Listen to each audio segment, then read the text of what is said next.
చూసారా అంత బాగా అరుస్తుందో, వెళ్ళిపోయింది నా సౌండ్ వినగానే. ఇప్పుడు దాకా అరిచింది విన్నారు కదా, ఇయేనండి కోయిల కూతలు, పిచ్చుకల కిలకిలలు.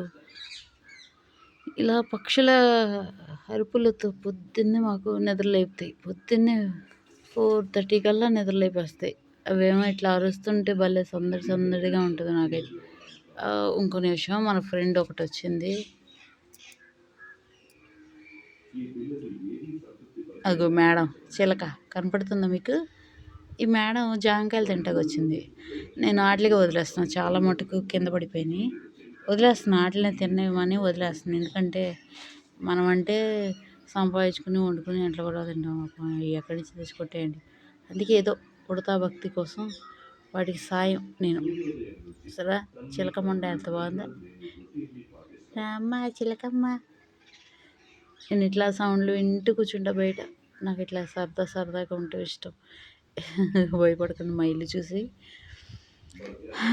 ఇదేమో దోసపాదు. ఆ చెట్టు మీద, జామ చెట్టు మీద ఉన్నదేమో చిక్కుడు పాదు. అలా